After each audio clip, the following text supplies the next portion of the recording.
Hi, this is Karrisa Olsen. I'm a photo editor at Wonderful Machine, and right now we're just going to take a look at the website of Michael Barley, who is a photographer based out of Montgomery, Texas. And I'm going to be working with Michael on a web edit, and we're going to just go through some reasons why this is necessary for him. So if you open his website, he has a landing page here. You'll see and his logo and galleries and bio option. And then his information at the bottom, which is kind of like complementary to his logo. So if you keep clicking on his landing page, you'll see that a new image comes up every time.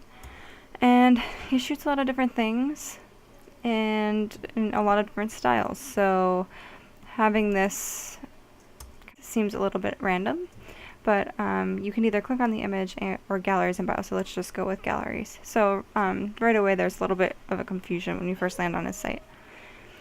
When you go into his site, he has two navigations. He has a navigation on the side, which is traditional, and then he has thumbnail navigations here. And they are the same thing, but that just gives clients a question whether or not they are the same, so that causes some confusion as well. So I'm going to suggest he just has one primary navigation. So I guess we'll just click on here. If you see galleries, they drop down. And we'll just start going through them very quickly. Michael does a lot of corporate work. He does some advertising, and he actually used to work and live in New Mexico and Albuquerque. So a lot of his clients still exist there, and he's just looking to get more clients in both in his area now that he's living in Texas and nationally, of course. So he does some advertising work, and he has them kind of grouped together in a tears-like section, which is good, but he does have tear sheets, as you'll see as I start to click through. You'll see that they do exist in other galleries as well, so I think it's better to just keep them all in one place. His portraits are very all over the place. He's done some work for the Coast Guard. He has some firefighting images. He has images like this.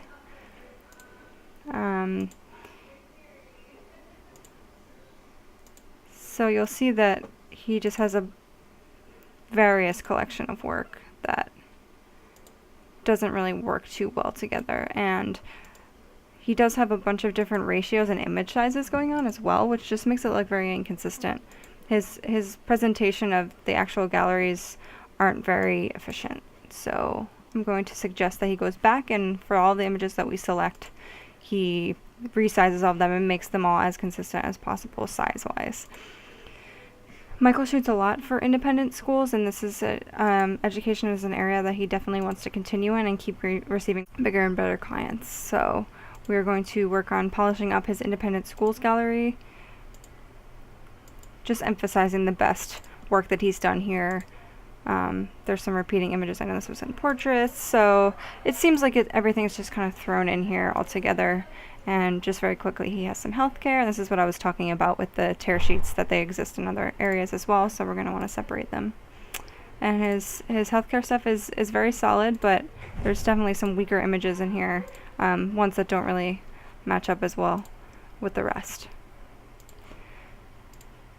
And these are probably the two most random galleries that he has. His travels, he has some images he's taken at the Museum of Modern Art.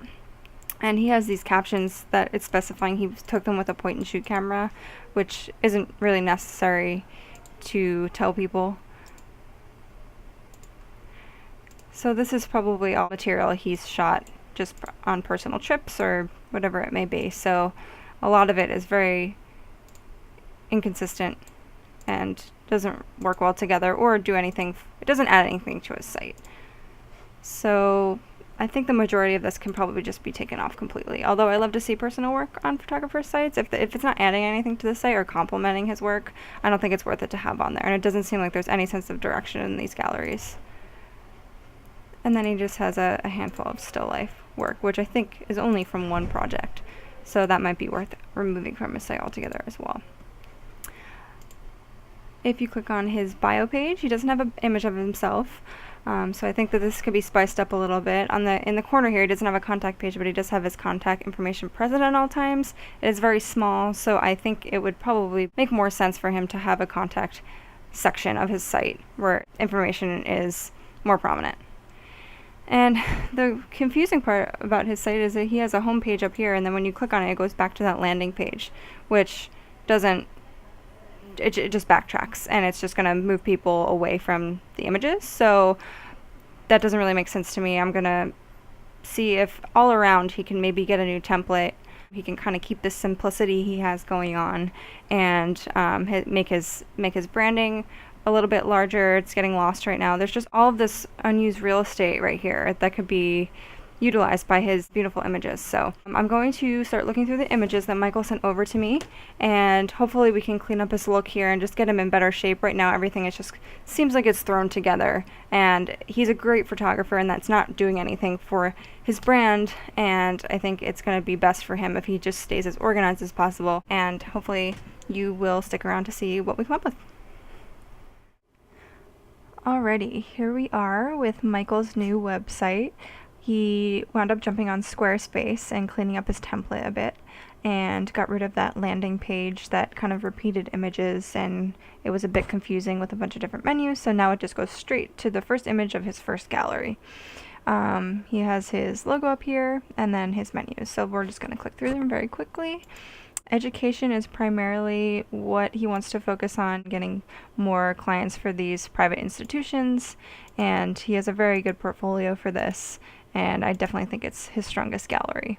So I pretty much just went through, he had a lot of material to go through for this, and we decided to go with diptychs for his vertical images, because I felt like there were a lot of different areas of the schools that matched up together and were very cohesive together. So just try to show a good variety of classroom and student-teacher interaction and the environments of these classrooms, along with the extracurricular activities. So that's kind of where we went with that, and I think it looks great. Healthcare is another strong suit of Michael's. Before he had, if you remember, a bunch of his tear sheets and ads mixed in within all of his galleries. So we separated those out, and now it's just the images. And again, here just try to balance out stuff like surgeries, and then more traditional portraiture, doctors and nurses interacting with kids, and emergency. So it was pretty much just about finding a balance, because he did have a lot of work to sort out. And I just spent a lot of time with his images, picking the very best of the best. Portraits were a little tricky because he had some older stuff that we were trying to weed out, and some of his older stuff was strong, but it was just notably outdated. So we started out with this Coast Guard project he did, and kind of worked into some industrial photos. Some he does headshots for corporate. So this was probably the gallery that was the hardest, just because there were so many different subject matters and types of portraits. So I pretty much just sequenced it as stylistically. And industrial is pretty short, so his industrial gallery he's building on, so there's not as much material in here. But this was pretty much working as a foundation for the work that he's yet to shoot. And as I mentioned before, we grouped together all of the tear sheets and all of the advertising jobs he's done, so they're not mixed in within the other sections, and now it's kind of a good place to just go and see all of the ads and work that he's done for a bunch of different companies. And I think he did have some still life work, but it wasn't enough to really stand alone, and his tear sheets kind of showed that he can shoot still life without him having a separate section for it. And Michael also started a blog, which is great. That he has a lot of work that doesn't necessarily fit into his portfolio, but it does work with his portfolio. It just is kind of a different direction. Like for this, for example, is just an automotive job, which is they're great images, but he just doesn't have much of it on his site, or any of it on his site for that matter, but maybe eventually he will. So I just suggested to keep work like that on his blog. It's a great way to still keep it out there without forcing it into your portfolios. So that's Michael's site. I think it looks a lot better. The navigation is clean and simple, and I mean, his last website was visually simple, but navigation-wise it was really confusing, so I think we just cleaned that stuff up, and we're showing great work for him to move on and kind of start marketing himself to bigger and better clients.